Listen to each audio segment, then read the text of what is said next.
Hey y'all, today is going to be a little bit of a shorter video, but I wanted to talk to you guys about my gardening calendar and how I schedule things out for each month and into the year.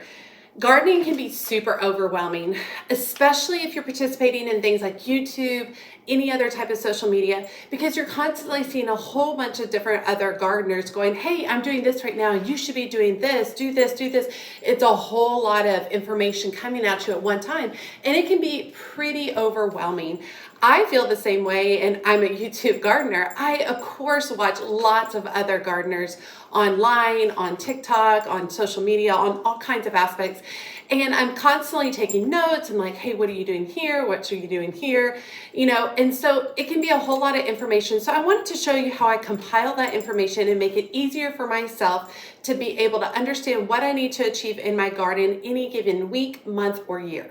Okay, if you watched my Christmas gift video that I posted a little while ago, you probably saw my secret garden calendar that I got for Christmas. This is a basic wall calendar that you can get off of Amazon, and I will drop the link below if you were interested in this one. I chose it because Secret Garden is one of my favorite movies, and the photos are beautiful in this. So basically, in the past, what I've done with a calendar like this is I just open it up and I just start writing on it. I want to do this week and this week, and I just permanently write onto the calendar. The problem with that is multiple things. I'm a mother of 3 with a very busy schedule. I also work as well besides doing this YouTube. So for those of you who don't know, I do wedding floral in the Dallas area. And we never know what kind of weather we're going to be having here in Texas. So one week where I might have something planned, we might have torrential rain fall and I can't get anything done. So things have to be more fluid and more flexible.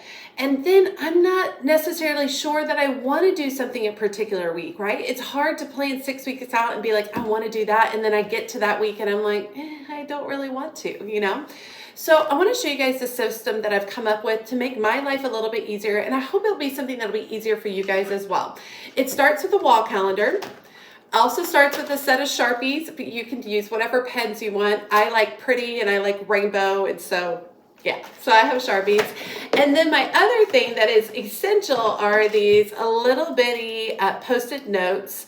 They're, I think, like 1.5 inch by 2 inch, something like that. And I get them in a variety of colors, and I actually end up cutting these down. So let me show you.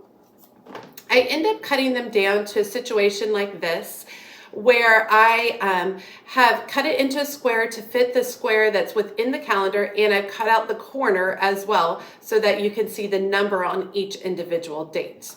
And I do this in a variety of colors, and each little set of Post-it notes means a different thing, is a different representation of either a chore or seeds, fertilizing, whatever. But let's get started and let me open up my calendar and show you guys what I'm working with here. So right here, let me move these little guys over. Right here, you're going to be able to see the month of January, and you can see all my little Post-its on here. All of the light orange means I'm seeding something, like I'm sowing seeds inside. All of the pink one is my my YouTube schedule, what videos I'm going to be posting. Green is for fertilization, and you can see into my next month, I even have blues, and those are my different chores. Purple is when I begin planting things. Everything is kind of adjusted into a particular kind of color column that helps me kind of identify what I'm going to be working with. And it's like that through all the months. Now, there are some months where I'm not sure where things are going to go at one time. So you can see that I've put a whole bunch of them up high on the main picture, and then I've got some notes down low and some different things I want to do. And then I'm not necessarily ready to set up April, but these are things I know that I want to accomplish in April. So when the time comes, I can move things around. And that is what I love about this setup right here, right? Because if I'm like, gosh, I really don't have time, to get my roses pruned right here, I can move that to a different day, no problem, without ruining my calendar, without guilt of, oh, I didn't accomplish that day. But I can move these Post-its around and give myself a little bit of more of a schedule that works for me. Or if one weekend I didn't have time to do pansies, I can go ahead and move those to a different weekend, knowing that I can accomplish that later. And I love this system because it's a no guilt system. I always fall into the trap of looking at my calendar and be like, dang it, I didn't do that, or I didn't do that. And I feel an overwhelming amount of guilt. And that is not what I want to feel about gardening. That is not what gardening needs to be for me.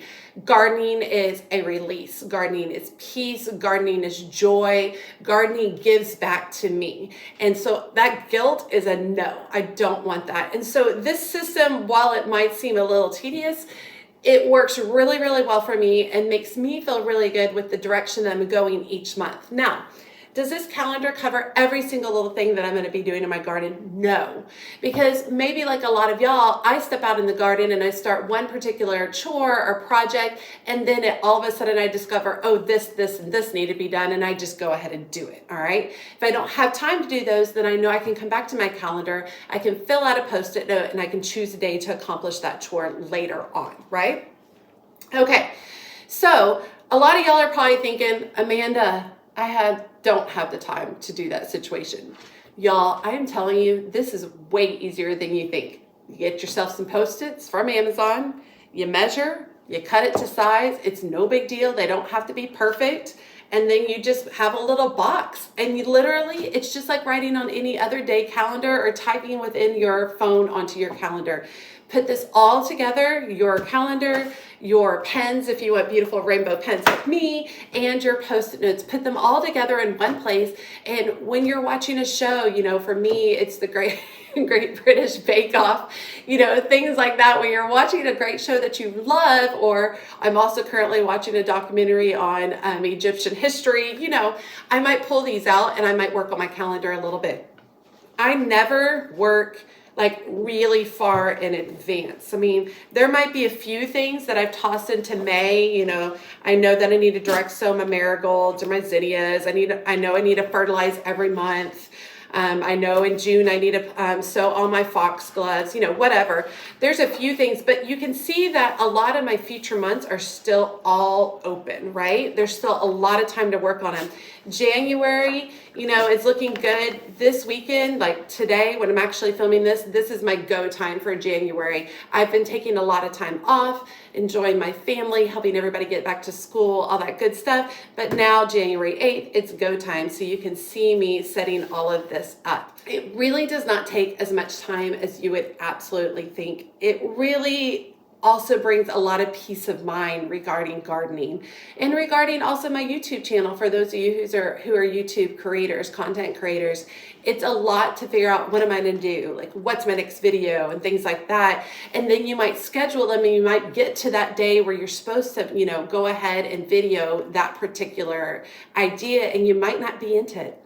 And so this is an easy way where I can pick them up and change places and, you know, work with my schedule and work with what feels good and still have a beautiful product calendar at the end that makes me feel wonderful and satisfied at the end of each week. Okay, since we're at the end of the video, I love my beautiful calendar. Feel free to drop me any comments or questions about calendars. I also want to talk about a few resources that I use for helping plan out my calendar. One of my favorite for my area, this is Zone 8A, I'm in Wylie, Texas. This is the Dallas-Fort Worth area of Texas, is the Dallas Garden School. She is on Instagram and she also has a lot of podcasts, but she is wonderful with almost bi-monthly updates of what you need to be doing in your garden. She has a higher focus on food content, on vegetables, fruits, grains, things along those lines, but she does do quite a few flowers as well. She offers a lot of courses and a lot of classes. I'm going to drop her information below in the description for this video with a link to her Instagram account, and be sure to go by and check her out. Even if you're not in this particular zone, she's wonderful to follow because she gives a lot of great information and she's very detailed about the information. It's not just pretty pictures, which are really fun too, but a lot of great information. So I utilize her for any of my calendar work and any of my planning for the future year.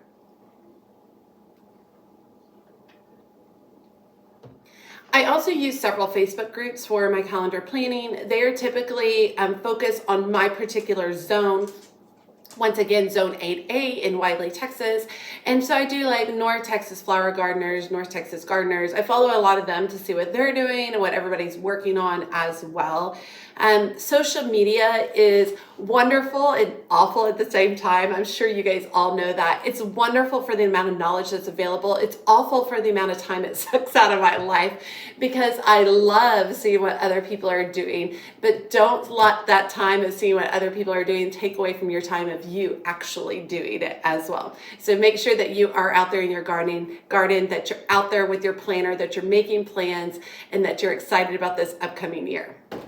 I did want to take a second and talk about my seed organization. This is my first box. I have a second box on the way. I actually don't have that many seeds. This might look like a lot and overwhelming, but these containers are not overly packed or anything like that. I decided to just start spacing them out into just specific types of flowers like carrots and cucumbers, short sunflowers, branching sunflowers, perennials, whatever. And I just started with that. And then I have another box coming and I'll continue to break out all of my categories. I break out my categories a little bit more detailed. I certainly do not just do a cut flower category because it would just be tons and tons, or just like a veggie category or something like that. I break them down into definitely way more specific, smaller categories. They're not in any type of order. They're in rainbow order, which I love. But because I don't have so many seeds, I don't feel overwhelmed by the amount of seeds I have. If you're feeling overwhelmed by the seeds you have, take some time, spread them out, divide them up, get rid of the seeds that you're not going to use. There, I said it. I said what I said. Get rid of the seeds that you're not going to use. Don't sit there and hoard them because you're thinking in 5 years that you might actually use them, all right? Pack those seeds up, mail them to a friend, walk down the street, give them to your neighbor, pass them out. Don't let them just sit in here and waste away, all right? So get rid of the seeds you don't think you're going to use and focus on the ones that you're excited about and that you want to plant this year.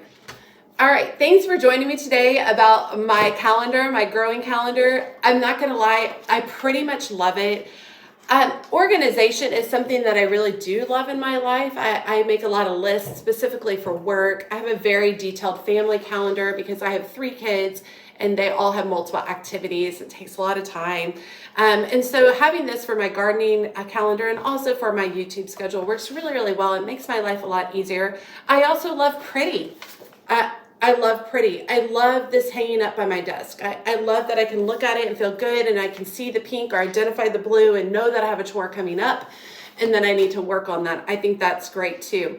I am going to link all of these products below in the description of the video. I'm going to link the Sharpies, the Secret Garden Calendar, the Post-its I use, and my seed organizer. They are affiliate links, so I do receive some benefit from it through that program. However, that additional cost is not passed on to you. That's just what Amazon gives me for suggesting these products to you. If you don't want to use those affiliate links, by means, don't do it. You don't have to. You can certainly just look at the name and add it into your own Amazon account and go from there.